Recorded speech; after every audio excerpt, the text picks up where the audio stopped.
Howdy, friend. Sam Houston here, hoping you're living in high cotton.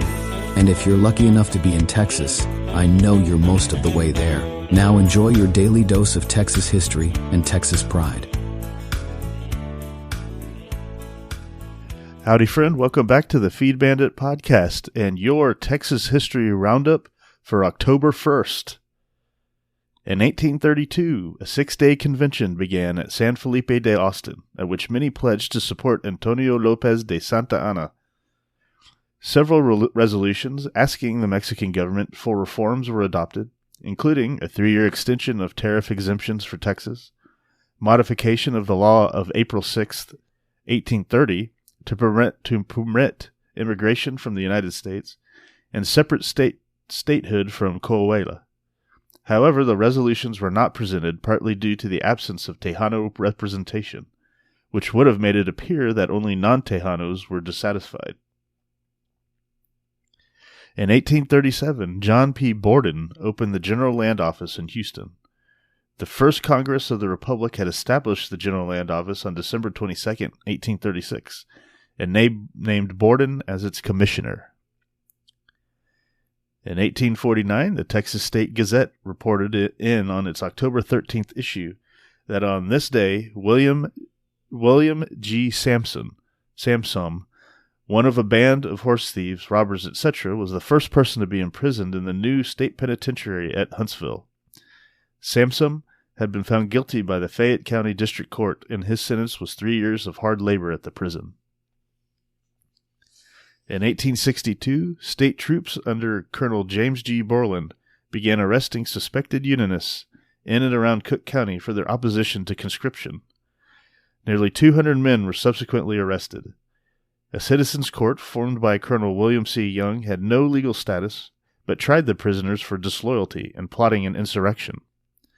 This was important because a majority of the jurors had slaves, while Borland and Young owned about a quarter of all the slaves in the county. The jury initially required a majority for conviction, but after 7 convictions, the rule changed to 2/3. Partway through the trials, Army officers took 14 men who had been acquitted and hanged them, while the jury reconvened after Young was assassinated, condemned 19 men who had also been acquitted, and had them hanged. In total, 40 men were hanged, and 2 were shot in what became known as the Great Hanging at Gainesville. In 1885, the Dallas Morning News began publication when Galveston Daily News owner Alfred H. Below sent George B. Dealey to Dallas to initiate the paper as a sister to the Galveston Daily News. The Dallas and Galveston papers were linked across 315 miles by telegraph and served by a network of correspondents that divided the state north and south. In 1910, Bonnie Parker, who had become notorious as the murderous consort of Clyde C. Barrow, was born in Rowena. In 1944, the Kennedy Alien Detention Center, which had been established to detain alien citizens, became a prisoner of war camp. The first prisoners of war were wounded and disabled German soldiers from the Battle of the Bulge. Some of the guards were U.S. soldiers who had also been wounded in that same battle. The camp closed in 1945, shortly after the war ended.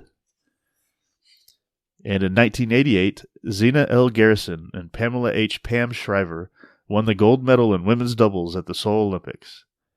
Garrison was born in Houston in 1963. During her career, she won 14 singles titles and 20 doubles titles. In the 1988 Olympics, Garrison also won a bronze in the singles, and at Wimbledon in 1990, she became the first African-American woman since Althea N. Gibson to play in a Grand Slam final.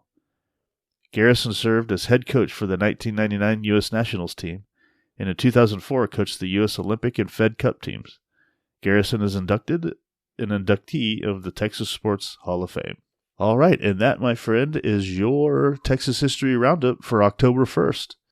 Really appreciate you listening.